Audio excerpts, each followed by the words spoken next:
Hi friends, welcome to my channel. Different types la eppadi pen stand பண்ணலாம்னு பார்க்கலாமா? First pen stand எப்படி பண்ணலாம்னு பார்க்க போறோம். நான் கொடுத்திருக்க மெஷர்மென்ட்ல பேப்பரை கட் பண்ணிக்கோங்க. கட் பண்ணிட்டு அதை நம்ம நாலா ஃபோல்ட் பண்ணிரலாம். நாலா ஃபோல்ட் பண்ணதுக்கு அப்புறமா அதை ரெண்டா ஃபோல்ட் பண்ணிட்டு நம்ம சென்டர்ல ஃபோல்ட் பண்ண தடம் இருக்கும்ல, அதுல இந்த மாதிரி நம்ம ஃபோல்ட் பண்ணிக்கலாம். இதே மாதிரி அந்த சைடு ஃபோல்ட் பண்ணிக்கோங்க. இந்த மாதிரி ஃபோல்டு பண்ணதுக்கு அப்புறமா அதை ஓப்பன் பண்ணிவிட்டு நான் எப்படி அதை மடக்கிறேன்னு பாருங்கள். இந்த மாதிரி மடக்கிக்கலாம். இந்த மாதிரி அந்த சைடும் ஃபோல்டு பண்ணதுக்கு அப்புறமா அதை ஓப்பன் பண்ணிவிட்டு நான் எப்படி கம் அப்ளை பண்ணுறேன்னு பாருங்கள். ரெண்டு பக்கமும் ட்ரையாங்கிள் ஷேப்பில் இருக்கும்ல, அங்கே இந்த மாதிரி கம் அப்ளை பண்ணிவிட்டு சென்டரில் ரெக்டாங்கிள் ஷேப்பில் நம்ம கம் அப்ளை பண்ணிக்கலாம்.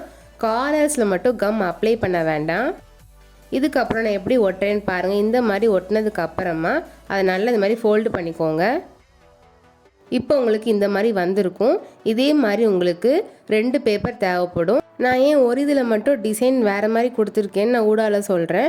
இந்த வீடியோ ஃபுல்லாக பாருங்கள். நான் எப்படி வைக்கிறேன்னு பாருங்கள். இந்த மாதிரி வச்சு நம்ம கம் போட்டு ஒட்டிக்கலாம். இப்போ நான் கம் போட்டு ஒட்டினதுக்கப்புறமா காட்டுறேன், நீங்களே பாருங்கள். இந்த மாதிரி தான் உங்களுக்கு வந்திருக்கும். நல்லா இந்த மாதிரி ஒட்டி ப்ரெஸ் பண்ணிக்கோங்க. இதுக்கப்புறம் நம்ம இன்னொன்று ஒட்டிக்கலாம். நான் எப்படி வைக்கிறேன்னு நல்லா பார்த்துக்கோங்க. இந்த மாதிரி ஒட்டினதுக்கு அப்புறமா உங்களுக்கு லாஸ்ட் இப்படி தான் இருக்கும். இப்போ உங்களுக்கு புரிஞ்சிருக்கும்னு நினைக்கிறேன் ஏன் நான் சென்டரில் மட்டும் டிசைன் வேறு மாதிரி கொடுத்தேன்னு. ரெண்டு கம்பார்ட்மெண்ட்டையும் தனியாக காட்டுறதுக்காக அப்படி ஒட்டியிருக்கேன். இதுக்கப்புறமா கீழே நம்ம ஒரு பேப்பர் ஒட்டணும். அதுக்கு நான் கொடுத்துருக்க மெஷர்மெண்ட்டில் பேப்பரை கட் பண்ணிவிட்டு சென்டரில் ஃபுல்லாக ஃபோல்டு பண்ணாமல் நான் எப்படி வச்சு மார்க் பண்ணுறேன்னு பாருங்கள். இந்த மாதிரி வச்சு மார்க் பண்ணிக்கலாம். உங்களுக்கு சென்டரில் ஒரு பாயிண்ட் மாதிரி வந்திருக்கும்.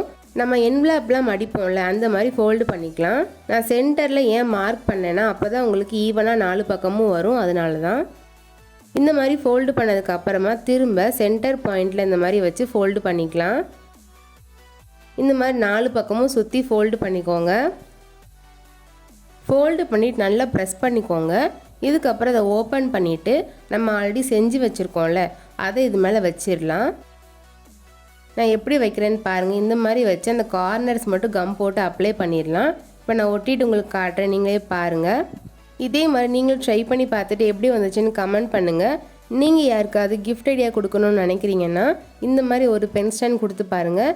உண்மையாக அவங்களுக்கு ரொம்பவே பிடிக்கும், அதே சமயம் ஹெல்ப்ஃபுல்லாகவும் இருக்கும். இந்த பென் ஸ்டாண்டில் நீங்கள் சிசர் கூட வச்சுக்கலாம், ரொம்பவே ஸ்ட்ராங்காக இருக்கும். நான் காட்டுறேன், நீங்களே பாருங்கள். இந்த பென் ஸ்டாண்டுக்கு நீங்கள் எத்தனை ரேட்டிங் கொடுப்பீங்கன்னு கமெண்ட் பண்ணுங்கள். இப்போ நம்ம அடுத்த பென் ஸ்டாண்ட் எப்படி பண்ணலான்னு பார்க்கலாமா?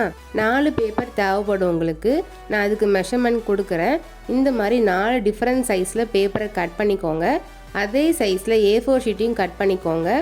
A4 ஷீட்லேயும் வேறு கலர் பேப்பர்லேயும் சேம் சைஸாக இருக்கிறத ஒன்றா ஒட்டிக்கோங்க. இப்போ பாருங்கள், இந்த மாதிரி ஒட்டினதுக்கு அப்புறமா ஒரு பேப்பரை எடுத்துகிட்டு ரொட்டேட் பண்ணி நான் எப்படி ஒட்டுறேன்னு பாருங்கள். இந்த மாதிரி நம்ம எல்லா பேப்பரையும் ஒட்டிக்கலாம். நான் ஏன் 2 பேப்பரை சேர்த்து ஒட்டியிருக்கேன்னா அப்போ தான் உங்களுக்கு கொஞ்சம் ஸ்ட்ராங்காக இருக்கும், அதனால தான். இதுக்கப்புறம் பிளாக் கலரில் ரெக்டாங்கிள் ஷேப்புக்கு இது மாதிரி குட்டி குட்டியாக கட் பண்ணியிருக்கேன். மேலேயும் கீழே இது மாதிரி ஒட்டிக்கோங்க. இப்போ நம்ம எல்லாத்துலேயும் ஒட்டிடலாம். நீங்கள் உங்களுக்கு பிடிச்ச கலர் கூட எடுத்துக்கோங்க. இதுக்கப்புறமா ரவுண்ட் ஷேப்பில் ஒரு கார்ட்போர்டை கட் பண்ணிவிட்டு உங்களுக்கு பிடிச்ச கலர் கூட மேலே ஒட்டிக்கலாம். நான் க்ரீன் கலர் ஒட்டியிருந்தேன். இதுக்கப்புறம் நம்ம பண்ணி வச்சிடணும்ல, அது இந்த மாதிரி மேலே ஒன்று ஒன்றா ஒட்டிக்கலாம். இப்போ நான் ஒட்டிட்டு உங்களுக்கு காட்டுறேன், நீங்களே பாருங்கள். அதுக்கப்புறம் ஒரு பேப்பரில் கிராஸ் மாதிரி வரைஞ்சி இந்த மாதிரி ஒட்டியிருக்கேன். இப்போ நம்ம இதுக்கு டிசைன் கொடுத்துடலாமா? நான் இந்த மாதிரி தான் டிசைன் கொடுத்துருந்தேன். இப்போது நம்ம இதில் திங்ஸ் வச்சு பார்க்கலாமா? நீங்களே பாருங்கள் நான் எவ்வளோ திங்ஸ் வச்சுருக்கேன்னு. நம்ம இந்த பென் ஸ்டாண்டை பேப்பரில் தான் பண்ணிடணும், ஆனாலும் இது ஸ்ட்ராங்காக தான் இருக்கும். நீங்களே பாருங்கள். இந்த பென் ஸ்டாண்டை நீங்கள் கிஃப்ட் ஐடியாவை கூட கொடுத்துக்கலாம். இந்த பென் ஸ்டாண்டுக்கு நீங்கள் எத்தனை ரேட்டிங் கொடுப்பீங்கன்னு கமெண்ட் பண்ணுங்கள். இந்த பென் ஸ்டாண்டுக்கு உங்களுக்கு ஒரே ஒரு கார்ட்போர்ட் தான் நம்ம யூஸ் பண்ணியிருக்கோம். அது எல்லாமே ஃபுல் அண்ட் ஃபுல் பேப்பர் மட்டும்தான். இந்த பென் ஸ்டாண்டை நீங்கள் வீட்டிலேயே ஈஸியாக ட்ரை பண்ணி பார்க்கலாம். இப்போ நம்ம அடுத்ததாக 3வது பென் ஸ்டாண்ட் எப்படி பண்ணலான்னு பார்க்கலாமா? நான் கொடுத்துருக்க மெஷர்மெண்ட்டில் பேப்பரை கட் பண்ணிக்கோங்க. உங்களுக்கு இந்த மாதிரி 4 பேப்பர் தேவைப்படும். அதை கிராஸாக வச்சு ரெண்டாக இந்த மாதிரி ஃபோல்டு பண்ணிக்கோங்க. ஃபோல்டு பண்ணதுக்கப்புறமா அந்த கார்னர் எட்ஜஸ் இருக்குல்ல, அதை இந்த மாதிரி பாதியாக ஃபோல்டு பண்ணிக்கலாம். உங்களுக்கு டைமண்ட் ஷேப்பில் வந்திருக்கும். அடுத்ததை ஓப்பன் பண்ணிவிட்டு மேலே இந்த மாதிரி பாதியாக ஃபோல்டு பண்ணிக்கோங்க. அடுத்ததை ஓப்பன் பண்ணிவிட்டு நான் வைக்கிற மாதிரி வச்சு இந்த மாதிரி மடிச்சு விட்டுக்கோங்க. இதே மாதிரி எல்லாத்துலேயும் பண்ணதுக்கப்புறமா நான் அதை எப்படி வச்சு ஒட்டுறேன்னு பாருங்கள். அந்த கார்னரில் டைமண்ட் ஷேப்பில் இருக்குல்ல, அங்கே மட்டும் கம் அப்ளை பண்ணிவிட்டு இன்னொன்று அதுக்கு மேலே ஒட்டிக்கலாம். இப்போ நான் காட்டுறேன், நீங்களே பாருங்கள். இந்த மாதிரி ஒட்டிட்டு அதை க்ளோஸ் பண்ணிடுங்க. இப்போ உங்களுக்கு ஓப்பன் பண்ணிங்கன்னா உங்களுக்கு இப்படி தான் வரும். இதே மாதிரி நம்ம எல்லாத்தையும் ஒட்டிடலாம். இப்போ நம்ம எல்லாத்தையும் ஒட்டினதுக்கு அப்புறமா அதை ரொட்டேட் பண்ணி நான் எப்படி மாட்டுறேன்னு பாருங்கள். இந்த மாதிரி வச்சு நம்ம மாட்டிடலாம். இந்த பென் ஸ்டாண்ட் நீங்கள் உங்களுக்கு பண்ணுறீங்கன்னா நீங்கள் கம் யூஸ் பண்ண வேண்டாம். இதே இது நீங்கள் கிஃப்ட் ஐடியா மாதிரி கொடுக்குறீங்கன்னா கம் யூஸ் பண்ணிக்கோங்க. இதே மாதிரி உங்களுக்கு 4 இது தேவைப்படும். இந்த மாதிரி 4 பீஸ் பண்ணதுக்கு அப்புறமா அதில் ஒன்று இந்த மாதிரி எடுத்துட்டு நான் எப்படி வைக்கிறேன்னு பாருங்கள். இந்த மாதிரி வச்சு நம்ம கம் போட்டு அப்ளை பண்ணிக்கலாம். நல்லா பார்த்துக்கோங்க நான் எப்படி வைக்கிறேன்னு. இதே மாதிரி இப்போ நம்ம எல்லாத்தையும் கம் போட்டு ஒட்டிடலாமா? இப்போ பாருங்கள் நம்ம ஒட்டிட்டோம். இதுக்கப்புறமா இன்னொரு பேப்பரை நான் கொடுத்துருக்க மெஷர்மெண்ட்டில் கட் பண்ணிவிட்டு அதை 2ஆக ஃபோல்டு பண்ணிவிட்டு 4 பக்கமும் நம்ம சென்டரில் ஃபோல்டு பண்ண தடை இருக்குல்ல அதில் அது மாதிரி வச்சு ஃபோல்டு பண்ணிக்கலாம். ஃபோல்டு பண்ணதுக்கப்புறம் அதை ஓப்பன் பண்ணிவிட்டு நான் எப்படி அதை மாட்டுறேன்னு பாருங்கள். இந்த மாதிரி கீழே நம்ம அதுக்குள்ளே வச்சு மாட்டிக்கலாம்.